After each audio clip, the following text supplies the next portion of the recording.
So good afternoon, everybody. Good afternoon to all our attendees. I'm Gianfrancesco Rizzuti, and I belong to the S Generation Italy, which is the Italian network for global sustainable finance. And this network was promoted by the Italian Bank, Insurance, and Finance Federation. That is the organization I work for, by the by Borsa Italiana Euronext, and by the Italian Sustainable Investment Forum. We thank particularly the Italian Sustainable Forum because we are inside this webinar is held within the context of the SRI weeks, which are a very traditional forum for discussion on sustainable finance that the forum organizes each year. And as far as I know, it's meeting a very big success also during this year. And so, I mean, welcome to everybody, and thanks to our hosts. So today we are all here today to deal with an issue related to the S of SESG, to the social aspects, the social parameter of the trinomium of the sustainable finance. And the title that we have chosen this year is Managing Social Risks and Opportunities in Financing the Transition, and which are the global experiences. Since our inception that took place in 2021, we have tried to focus our commitment and our attention to specific aspects of the sustainable finance. So we devoted to the taxonomy in 2022, and then last year we held a webinar on innovation. And now this year we choose to focus on the S, and how social risks are kept and dealt in terms of threats, but also in terms of opportunities. And since we belong to a global network of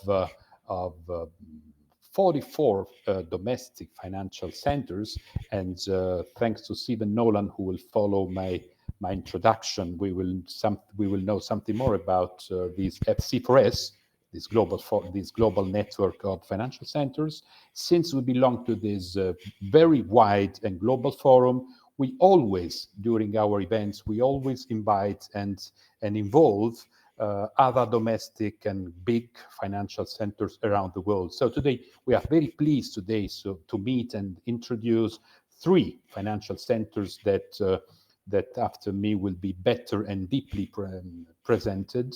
And of course, also this year, we have chosen 3 different financial centers representing 3 different continents. So giving also meaning to our involvement in the global network.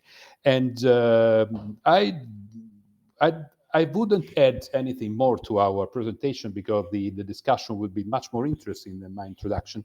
And let me turn now and give the words and give the floor to Stephen Nolan, who's the managing director of FC4S, and he will, of course, introduce much better than I have done the reasons of the global financial network and the reason of this also for his intervention. The floor is yours, Stephen. Great, thank you, sir. And as always, thank you to our member in Italy for including the United Nations Development Programme Financial Centres for Sustainability today in this very, very important event. I think we've participated in nearly every virtual event that you have organised in the last few years, so it's great to be nearly part of the furniture now, but it also goes to the strength that we see our Italian member grow year on year, and it's fantastic to see what a packed agenda for this year's week or so. And obviously it's great to see colleagues as well from different financial centres on the call as well today, literally from Africa, Asia, and obviously within Europe, again showing the strength and the reach of our Italian member in terms of this agenda, and recognising that the agenda sustainable finance and the social in the ESG is a global agenda.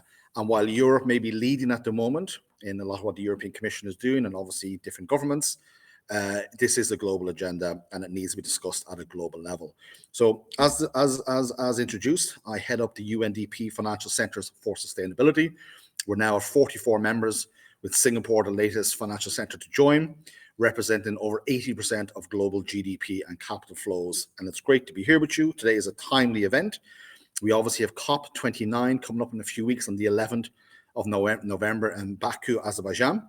And that COP is focused on the transition and the financing of the transition. So it's going to be interesting to see what comes out in that in the next few weeks. But also, if you look at what the Italian government has done the last few years on this agenda, from chairing or being the president, the G7 and the G20, has put the whole transition finance agenda front and center to today, the G20 Sustainable Finance Working Group, which the UNDP provides a secretariat to do, has developed a transition finance framework, which again in itself is global. But that process and that reimagining of the sustainable finance agenda was started under the Italian presidency. Indeed, the UNDP financial centres came out of the Italian presidency in 2018. And it brings me then on to the next topic, which is the topic of today's event, which is around social. And only a few weeks ago, as our colleagues know, during the UN General Assembly, we saw the launch of the new Task Force on Inequality and Social-Related Financial Disclosures. That is going to be formally launched, I believe, in Switzerland, Geneva later on this year, during the Building Bridges. And that kind of fits out what was the TCFD, the TNFD around nature, and now the TIFSD around inequality and social. And again, this is really important what we're talking about today. That social piece is really important, that inclusive piece, that gender piece is very important in this agenda.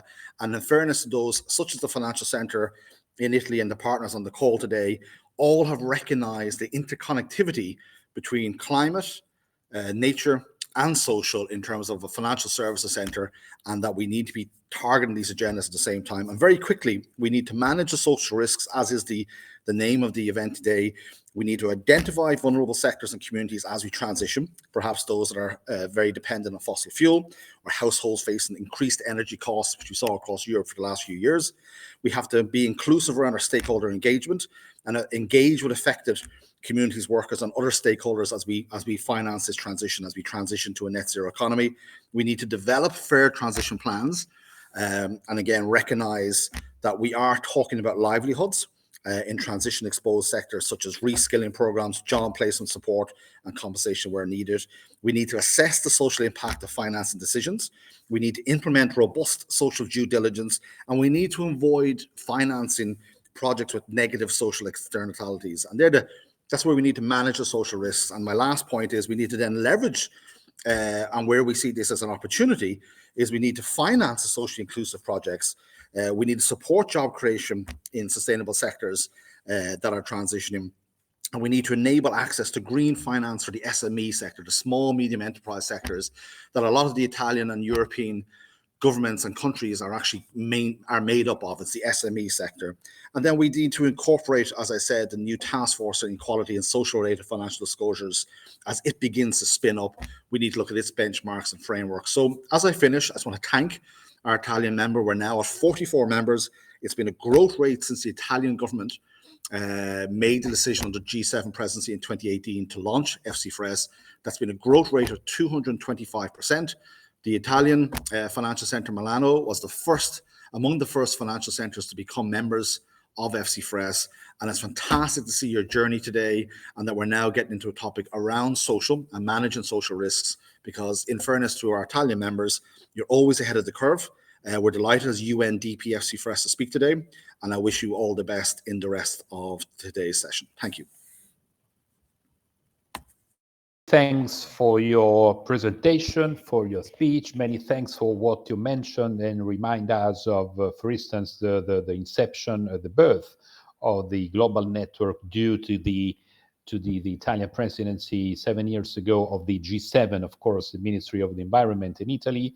And then it's a little, let's say, it's a little medal that we can hold on our shirts, let's say. And so thanks also for reminding us of the reasons that led to the birth and now to the development of the global network. And we thank you for your great efforts and results in this sense. You mentioned 250% of growth rate, which is quite astonishing.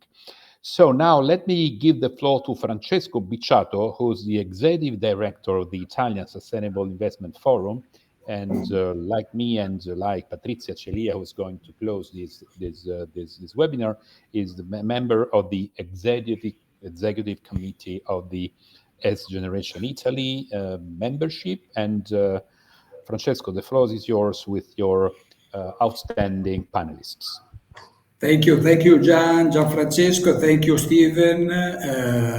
So I introduce myself as Gianfrancesco said. I'm the General Director of Forum, Italian Sustainable Finance Forum.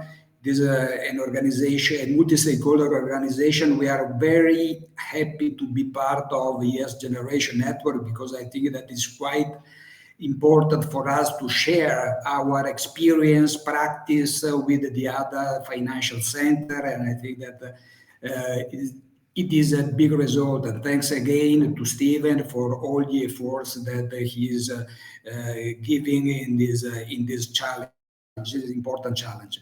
Okay, so first of all, I would like to introduce our guests, our speaker. So I ask that everybody can put in the screen, please.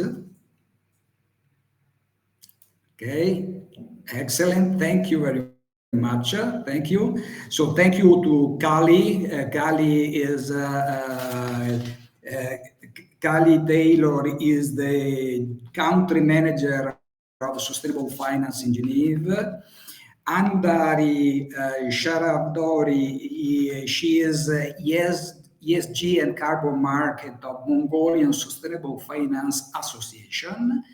And Emmanuel Etaderi, who is the executive secretary of SC4S in Lagos. So thank you very much for your participation. First of all, I would like that you can introduce your organization and the main topics that you are carrying out. And after that, I will give you three questions, one of each of you. And then, first of all, I will give the floor to Kali that can explain what Sustainable Finance Geneva is doing. Please. Thank you so much. Hi, everyone. My name is Kaylee Taylor. I'm the Managing Director of Sustainable Finance Geneva. And thank you so much to our colleagues in Italy for hosting us today. And it's great to be with so many FC4S members. As was mentioned, I'll give just a quick overview of SFG and what we do, but kind of trying to zoom in on some of the socially related topics that we cover as we go along. So SFG was started in 2008, I like to say before sustainable finance was cool. And it was started by a group of sustainable finance professionals who wanted to advance the topic in Geneva. But I think it's worth noting that now across Switzerland, we have an ecosystem of actors, including Swiss Sustainable Finance, the Asset Management Association, the Banking Association, very similar to what ES Generation has, that has come together to promote the topic.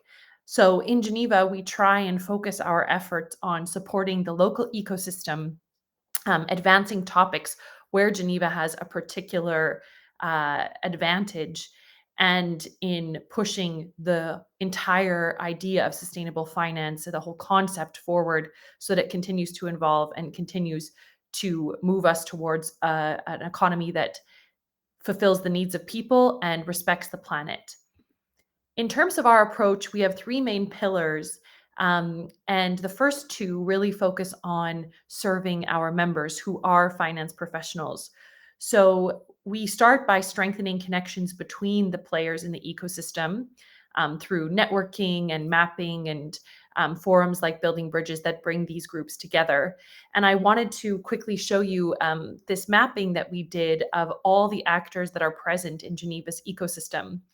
And I think that what is interesting about this mapping is it allows you to see that it goes beyond simply asset owners, asset managers, banks, and financial service providers.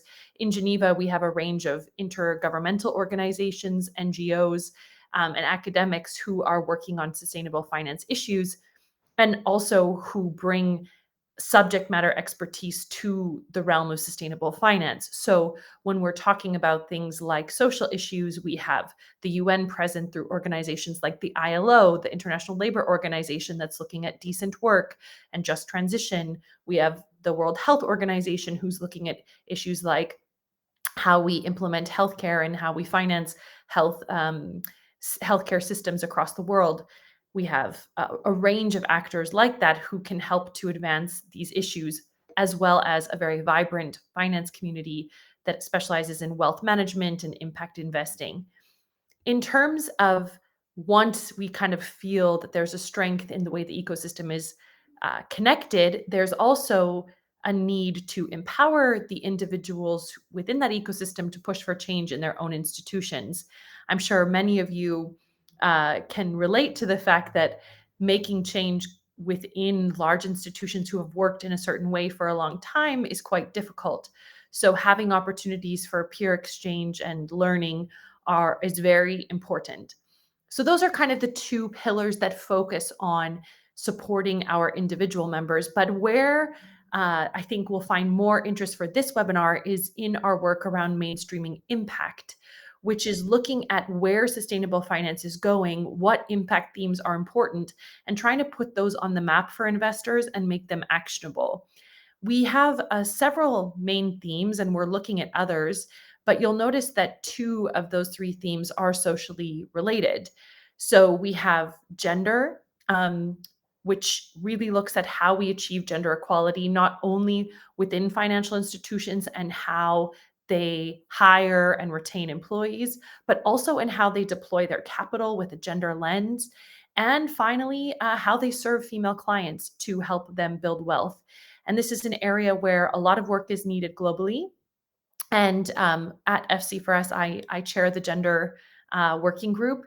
And this is an area where we're trying to advance globally, as through the FC4S network, more work on all aspects of gender finance. Another area that we are, I guess, trying to pioneer here in Geneva is a focus on peace finance. One of the things that I think everyone can relate to is that there is increasingly more conflict happening around the world. I was reading that it's the most conflict affected we've ever been since the early 90s. And this is having impacts on markets. And so in Geneva, given that we have a range of peace-related actors present through the UN and intergovernmental organizations and NGOs, we're trying to translate what conflict means in markets for investors so that they can understand those risks, price in those risks, and hopefully promote business practices that can promote peace, or at least be positive towards the context that will create peace. And then our final topic that we focus on is mainstreaming nature, which, as we know with the TNFD and other work, is becoming more and more important. We have a range of hubs that are available to you in case you'd like to have a look at resources that are related to all of these topics. For the gender finance one, we have some very practical resources that can help financial institutions to implement gender finance in their investment portfolios or throughout their organization as they are a company. And then with peace finance, we also have a range of resources available, and nature also. So you are welcome to go to our website and check those out. So just to summarize our approach, we really focus on strengthening connections in the local ecosystem, and that includes that focuses on financial institutions, but includes other actors like United Nations and NGOs. Empower individuals, finance professionals to make change in their own spheres of influence and create opportunities for them to collaborate to drive more capital towards the Sustainable Development Goals, and mainstreaming new areas of impact that will help to evolve the concept of sustainable finance so that we continue to have sustainable finance serve not only the needs of the economy, but also of people and the planet. So that's all I'll say about what we do at SFG. There's my email and our website in case anyone wants to get in touch and is working on similar work. And yeah, I leave it there. Thank you very much. Thank you very much, Kali. Very interesting. A lot of input that maybe we can discuss later. I invite Andari now. Before, I want to remind to the audience that if you want to send your questions to everybody, all the speakers, etc., you can use the chat on the screen. Okay. If you want, it is open, and then we have later the possibility to put these questions during the Q&A session. So, Anudari, I give you the floor. Please explain us what is the Mongolian Sustainable Finance Association, please. Yeah, thank you so much for that introduction, and thank you again for inviting us to speak at this event. We are very happy to be included and happy to be able to share our experience as well as hear experiences from our other members from FC4S as well as Italy. So again, my name is Anudari, but you can also call me Anu. I work at the Mongolian Sustainable Finance Association as an ESG and carbon manager. So about the MSFA,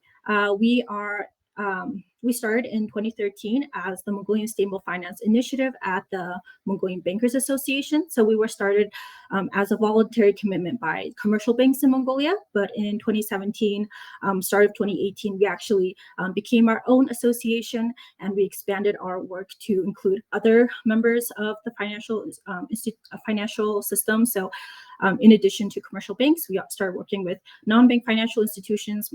That includes microfinance institutions, fintechs, insurance companies, and so on. And so you can kind of see from this wheel the different areas of our work. So we do a lot of work promoting sustainable finance, green finance, and sustainable industry. We also do work with market regulators as well as governmental agencies on policy advocacy and research. We also do some work surrounding public awareness and education for sustainable finance. And then we also work with our partner organizations internationally. You can kind of see our journey over the past 10 years. So again, we started as a voluntary commitment from the banking sector. And during that time, we really worked on the Mongolian Sustainable Finance principles and kind of getting the key frameworks and tools focused on ESG risk management. Starting in 2018, we really moved into the opportunity side. And so we developed and had the green taxonomy approved in 2019. We established the Mongolian Green Finance Corporation, and we started working with other actors in the financial sector. And then in 2022, we also had the National Sustainable Finance Roadmap approved. And then we also worked, you can kind of see we really worked on the green side, the E part of ESG, but we also started to work on the S side, or kind of emphasize them more with the development of the SG Finance Taxonomy, which was approved last year.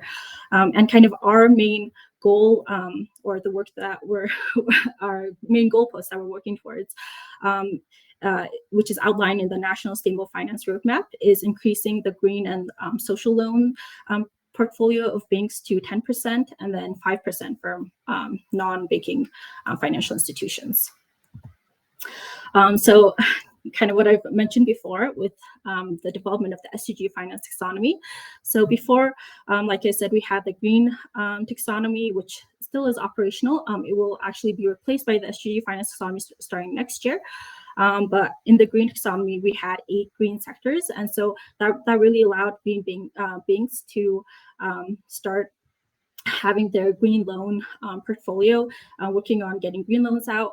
But we realized that obviously there's a lot of need for work in the social arena and banks are also very interested in giving out social loans. And so we worked on the SDG finance taxonomy, which expands on the green taxonomy. So you can kind of see, we, in addition to the green and sustainable sectors that we had in the green taxonomy, we added 4 social sectors. So ICT, health, education, and affordable basic infrastructure. And this kind of really allows for banks and financial institutions to also work on social impact projects. So rather than just focusing on green, they're able to work also in the social arena. And then this is also just an example of just a page from the SDG finance taxonomy. So it shows the categories, subcategory activities, example activities, as well as impact indicators and means of verification. And then also another part of our work is in the way that we promote our stable finance and green finance in Mongolia is we work with our financial institutions to pilot green and social loan products. So one example is the CHIP product, which is the cooking, heating, and installation package. So this is very specific to Mongolia's context, where we have these traditional Mongolian homes that are called gears, and then traditionally they are powered by a traditional like coal stove, and so that is very bad for the environment, but it's also has a lot of social impacts as well. And so we worked with our financial institutions to get this CHIP product out, which is clean coal-free product that replaces that has a ventilation pipe instead of a chimney, an electric heater instead of a traditional coal stove, and extra layers of insulation. And it's designed to improve energy efficiency and indoor air quality, but it also has some social impacts that I can kind of show here. So it allows for better health for CHIP users, airborne disease decreased by 19% among children from CHIP user families. It's more cost effective.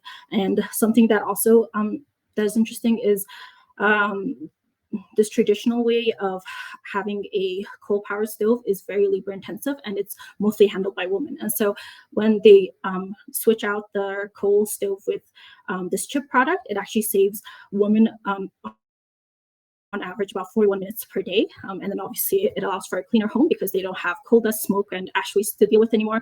And on the green side, it's very energy efficient. So they decrease heat loss by about 30 to 40%. And then it's also very safe for the children and people living in the homes, because traditionally with these coal-powered stoves, there was a lot of incidents of children getting burnt. And then also there's a lot of pregnancy risks related to air pollution and airborne infections. So kind of what we've done in the past is we really worked on these green loans, but we've tried to include this kind of inclusive and social aspects to that work that we've done. So this is just kind of an example of one pilot project that we've worked with our financial institutions. And this is kind of the financing scheme that we had. And then obviously we also wanted to make sure that this is going out to the target groups. And so you can kind of see the different types, 5 types of households that we're giving these CHIP loans to with an interest subsidy. So households that have a child under the age of 5, have a pregnant woman or a family member with a disability or an elder, or is a household that has a single mom or dad.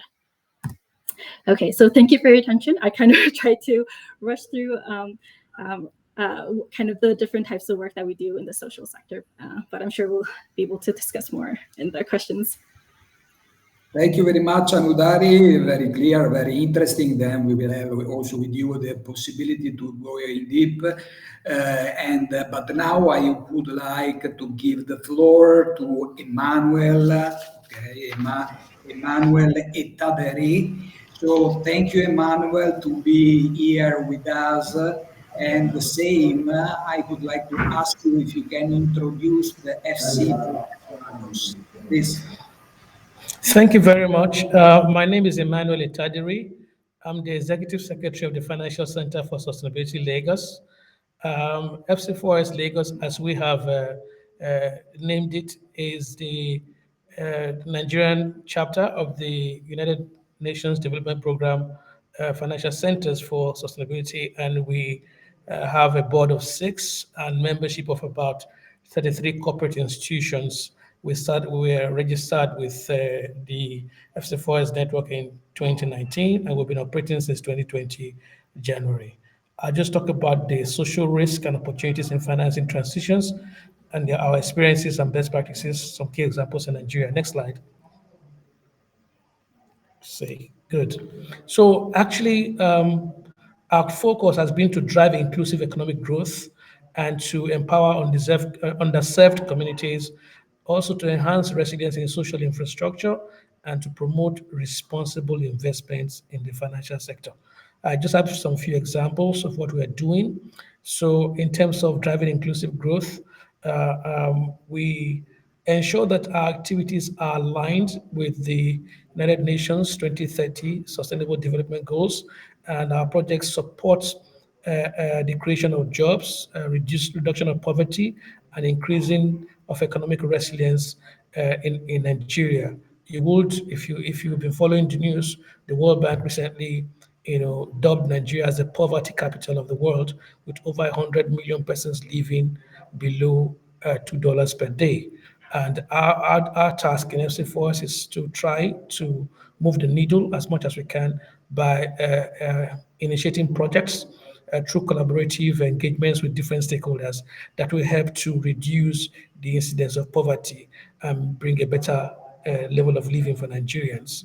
One of the things we do to empower underserved communities and to attempt to create some sort of relief is to organize our yearly water, sanitation, and hygiene open innovation fair and challenge. And then we also organize a fintech hackathon annually. We're in the fourth edition. We've been supported by Microsoft, by Coca-Cola, by a number of embassies, including the Irish embassy, the Danish embassy, the Swiss embassy, the US embassy, and we also have the support of various stakeholders, including government institution. Of course, FMDQ, where I also work as the head of government affairs, has been a major financer of our projects and initiatives. We have IHS Towers, an American company that provides a telecommunications backbone as some of our key providers of funding. And there are many more stakeholders that have supported us, and we try to see how we can provide some sort of financial incentives for smart Nigerians to be involved in bringing out innovative solutions that can help to achieve the sustainable development goals. So we target Nigerians aged between 18 and 35. And as you know, Nigeria has a youth bulge. At least 60 to 70% of Nigerians are below the age of 30, at least. And so we try to target that population demography and ensure that they're involved in the climate transition, involved in providing solutions to the SDG challenges. We've also had the support of the UNDP Nigeria and, of course, the FC4S network through the SDG Pipeline Builder project, which led to our Growth Stage Impact Ventures initiative, where we did a call for entry for about 140 SMEs and selected 17 finalists. And then we presented some of the finalists at the Building Bridges Project Summit in Geneva last year.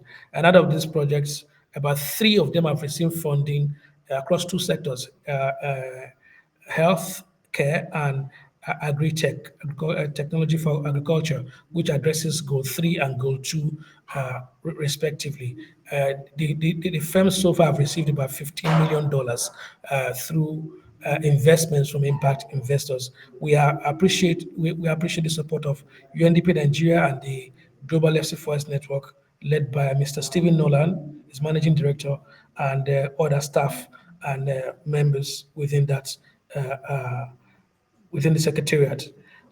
We also worked with the main regulator of the Nigerian capital markets, the Securities and Exchange Commission, to promote ESG. We organized a major workshop last year around July, and that workshop featured stakeholders from different segments of the Nigerian economy. It was a very successful workshop, and the purpose was to ensure that all listed firms embed social sustainability into investment standards and practices. It was also to sensitize the market on the concept of ESG and to promote social impact investments in the Nigerian capital markets. So we What are the challenges we face? We face issues such as limited awareness and engagements among stakeholders. Some people are still in denial of climate change, and some say even if there's indeed climate issues, Africa is not the main continent responsible for all the challenges, and they feel we only account for about 4% but suffer the major part of the consequences. And we try to educate them to know that, look, there's no demarcation globally. In the air, when there's carbon pollution, it affects everybody. So we all need to work together collaboratively according to Goal 17 so that we can fight climate change and also improve the social status or standards of people and ensure that there's equality and a fair and just transition. To show some of the, so I will leave this aspect. This is concerning the questions that can be asked later. You can go back to the previous slide. Yeah, so I prepared some answers to the questions that I expect to be asked, but in a summary to say that apart from limited awareness, there's also the issue of balancing social and environmental priorities in funding. That's some of the challenge we're finding here. And another one is how we can effectively measure and account for social impact. There are no easily agreed standards for measuring some of these impacts, but what we've seen is that some regulatory institutions have started bringing out key standards that can help to measure social impact, and in that way, what is measured that gets done. That way, we are sure that people can begin to adopt these principles when they're sure they can measure the impact. We're also looking at attracting long-term investments for social projects in Nigeria, and again, I've mentioned this before. The support we received from UNDP in Nigeria and FC4S network in Geneva helped us to execute the SDG pipeline builder project, which led to the financing of the projects I mentioned in healthcare and in agricultural technology. And apart from that, we have done a number of sensitization and awareness creation. We supported what they call the Nigerian Council on Climate Change. Is the government body responsible for ensuring the transition to a more climate resilient economy in Nigeria. We supported them in promoting carbon markets. We supported them in also organizing executive breakfast sessions to be sure that the financial markets players are supportive of the establishment of a climate change fund, a $2 billion climate change fund that will be funding projects that help to accelerate our transition to a climate resilient economy and to achieve our net zero ambitions. We've also been able to work with international and local stakeholders on several other initiatives, and we will speak to those ones once we get into the question and answer session. But thank you very much.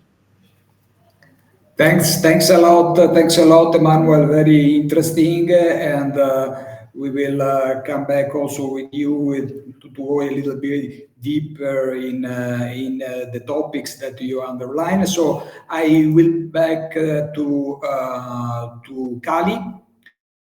And Kali, I would like to ask questions for you. So what are the primary challenges in managing conflict-related risks? And how, in your view, how can financial operators contribute to promoting business practices that mitigate impacts and could exacerbate conflict and instability? If you can take 4 or 5 minutes, it is okay. Please. Perfect. I think the first thing to kind of think about when we think about conflict risk is that many investors don't even know how they're exposed. So managing the conflict risk is one thing, but at this stage, there's not even a full awareness of how they might be exposed and where. And the reason for this is that a lot of the exposure actually occurs in supply chains of large multinationals and not in direct investments.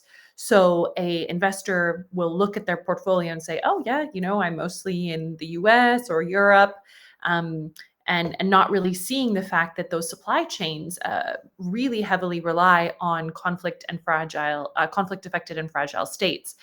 There's many examples of this, but I think it's worth noting that the digital transformation and the energy transition both rely heavily on commodities and materials that come from a number of states where we have conflict. So things like lithium and cobalt, or primary commodities like coffee and cocoa.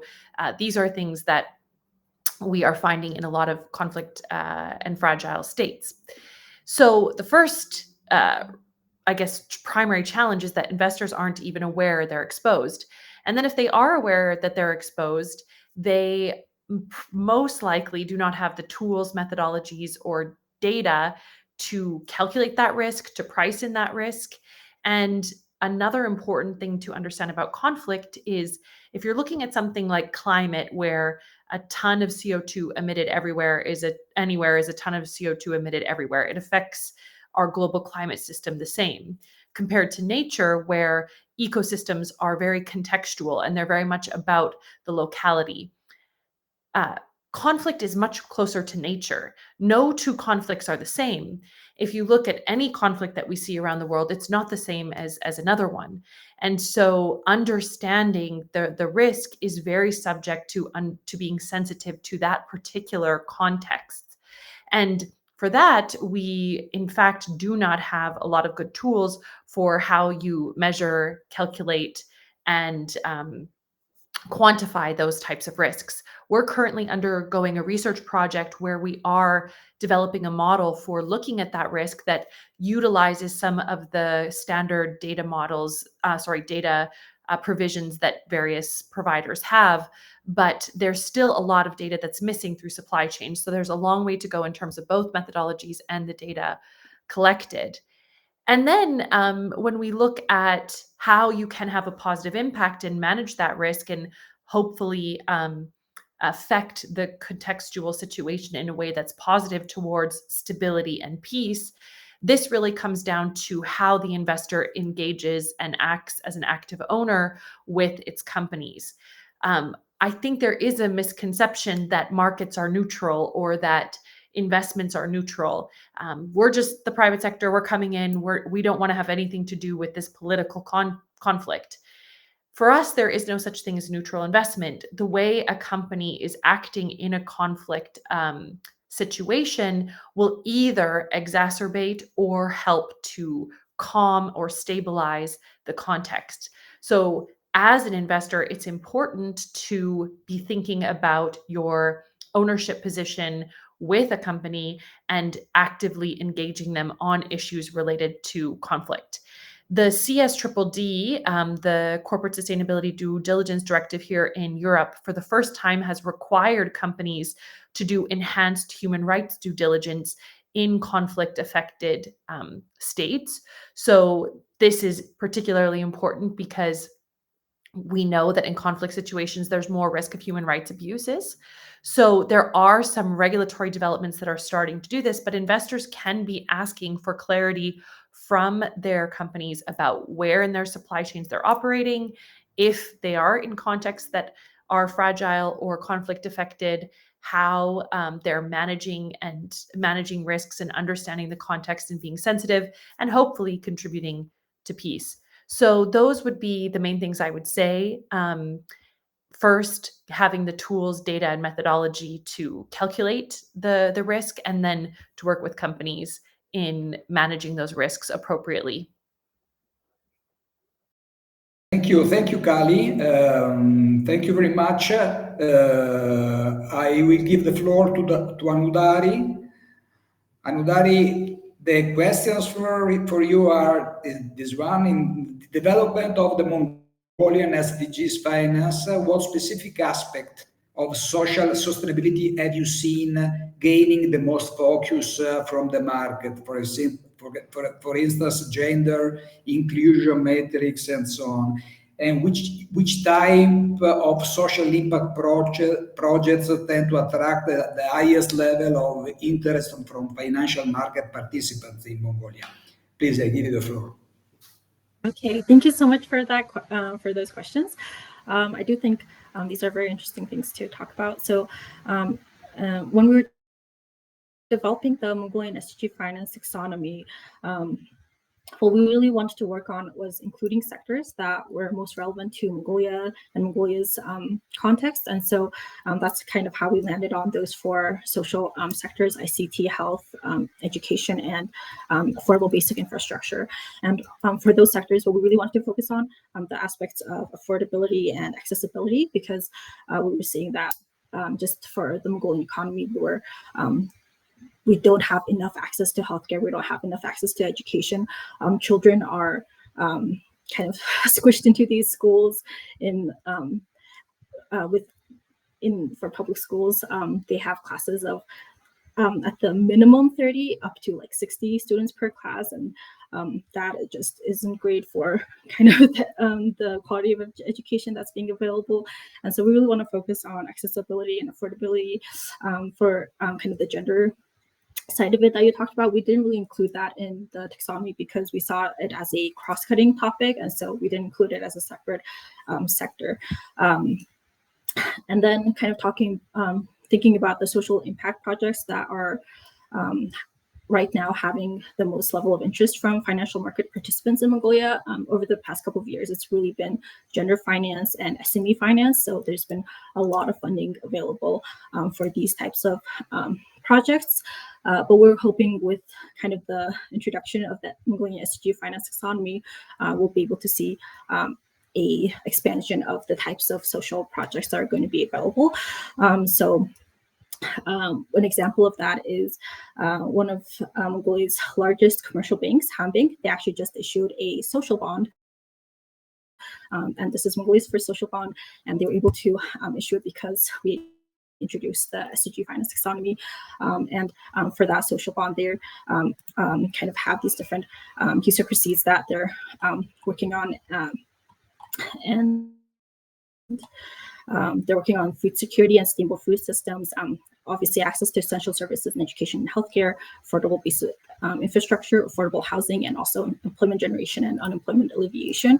And so what we're trying to, hoping to see is kind of be able to have financial market participants kind of move towards these types of social impact projects.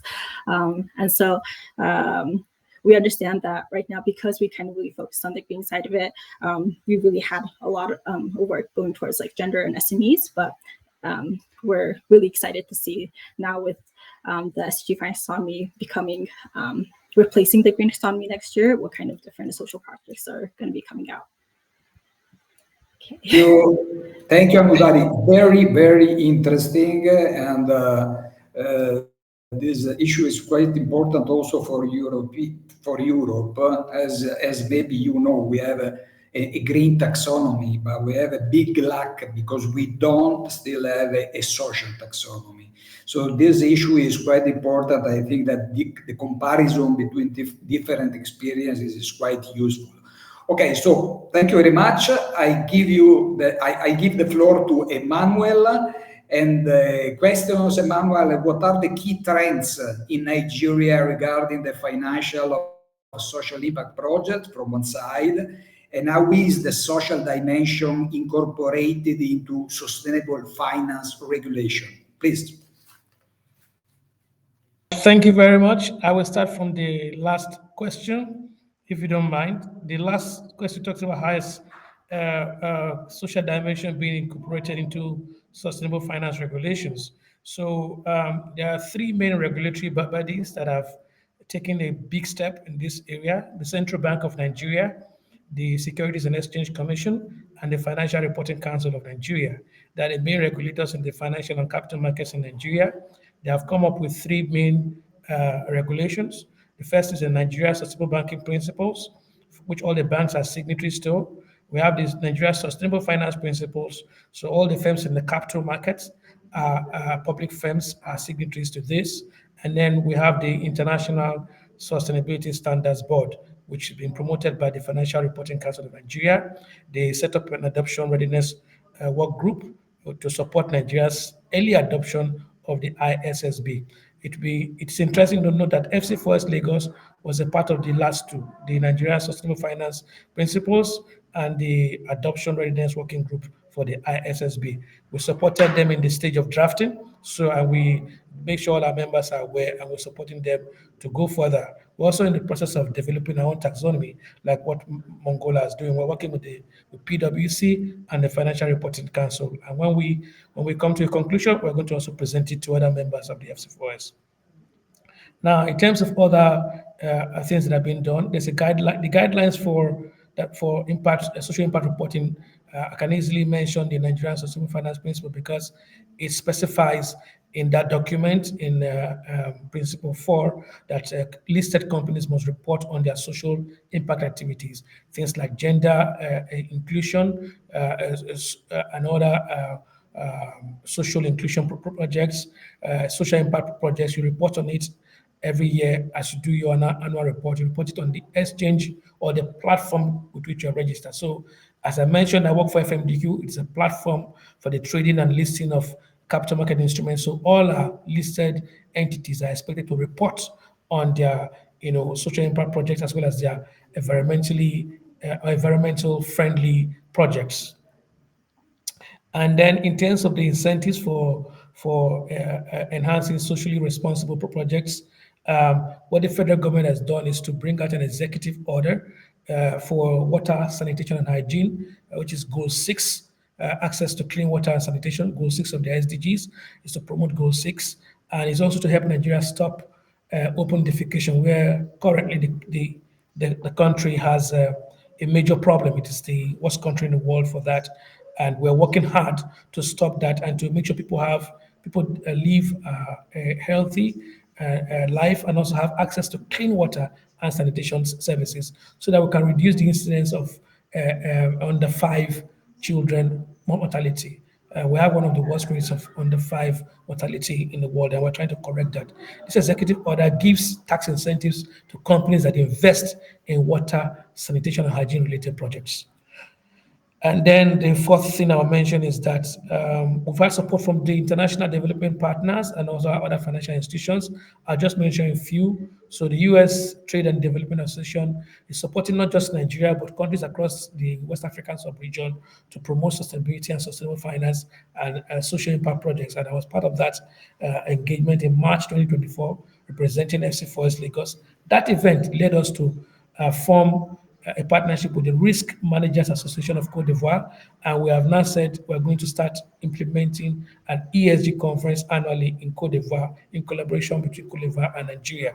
The US aid also supported the training of over 700 women and youths so that they can expand the availability of green jobs and to expand career opportunities in clean energy sector.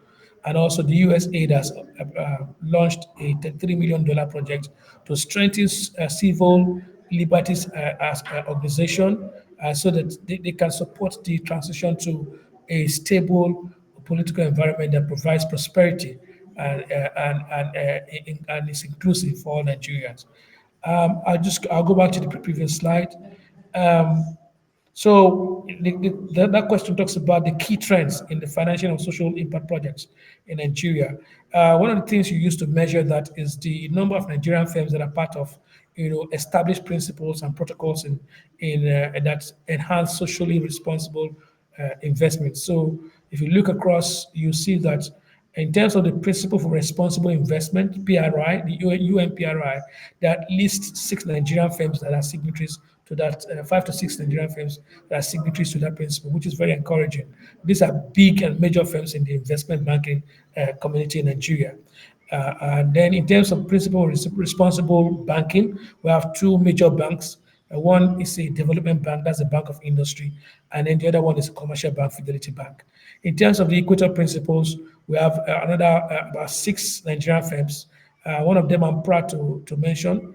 Access Bank was the first issuer of a corporate green bond in Nigeria, and they are very strong when it comes to social projects and promoting social responsibility or investment in socially impactful projects.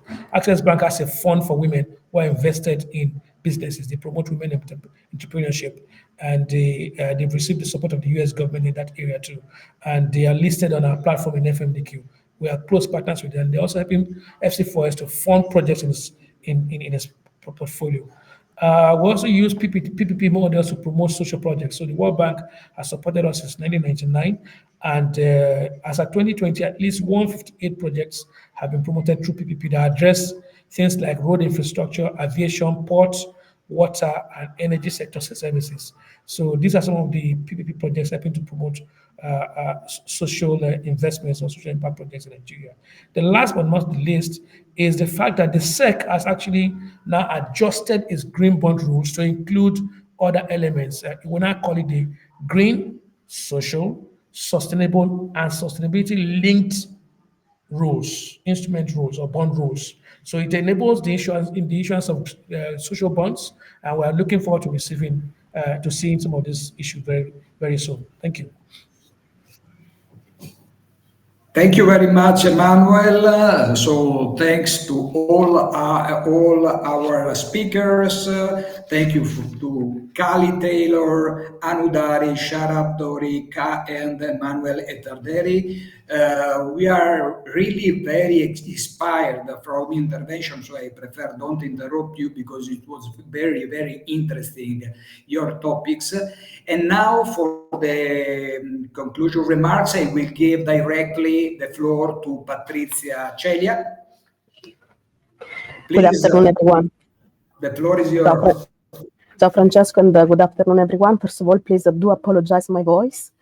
Despite the flu, I'm really glad to be here with you and to learn from such diversified group of panelists how the social dimension is already influencing the economic and the financial systems, and in particular the heterogeneous group of financial centers with which we cooperate at ES Generation Italy. As already mentioned by almost all of the speakers, we have the possibility to combine the climate action, creating positive impact also in terms of social groups of stakeholders.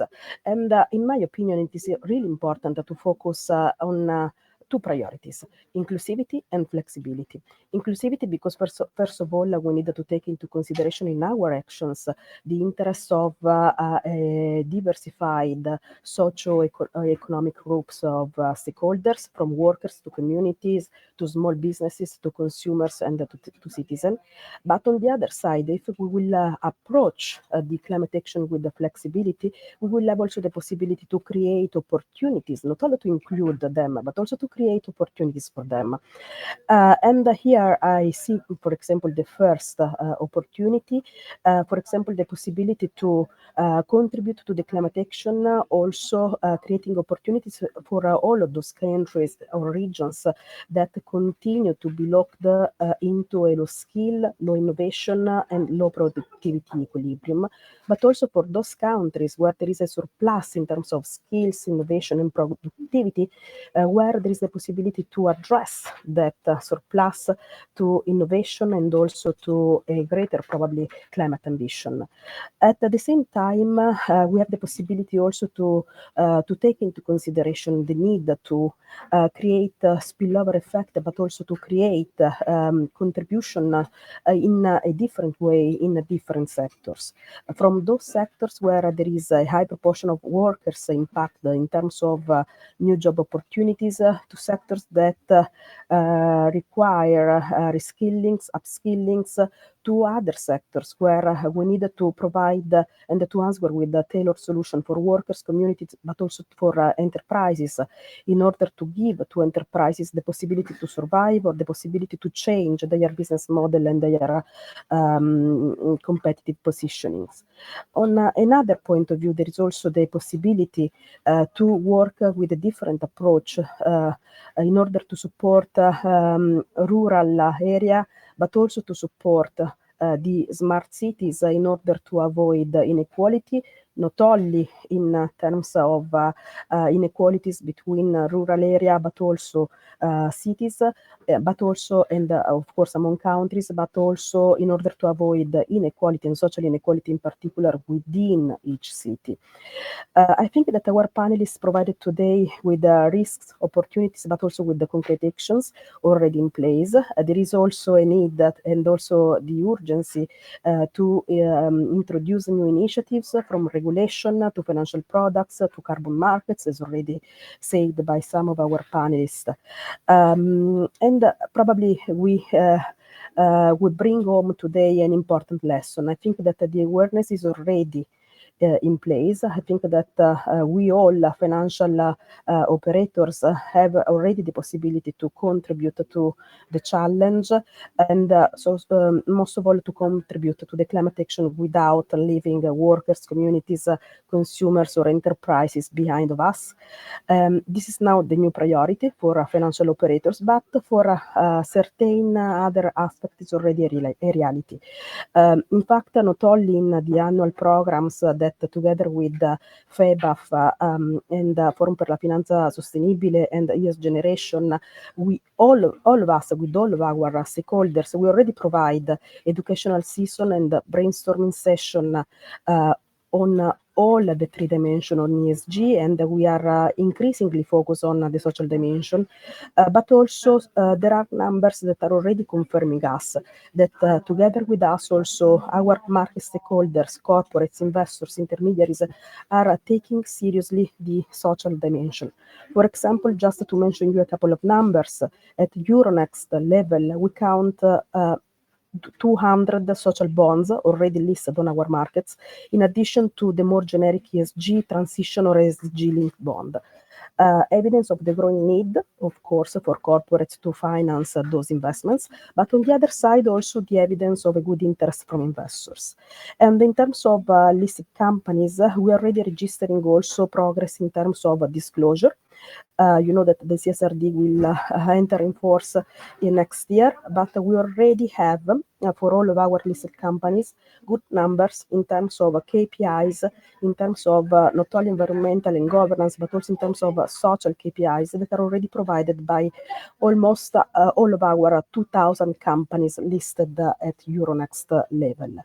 And in order to contribute to their awareness creation, Euronext, starting from this year, is already providing to all of our listed companies a ESG peer benchmarking report that is enabling all of our listed companies not only to progress their journey and to measure their journey, to highlight their journey to investors, but also to measure their progress against their peers. I think that we all are set to continue our contribution, and for sure this is the promise from Borsa Italiana, Forum per la Finanza Sostenibile, and FEBAF, and all in all ES Generation Italy. I kindly invite Francesco and Gianfrancesco to join me on stage for a choral goodbye to all of our guests. Bye-bye to everybody. Thanks a lot. Thanks a lot for your valuable contribution, and see you soon. Bye-bye.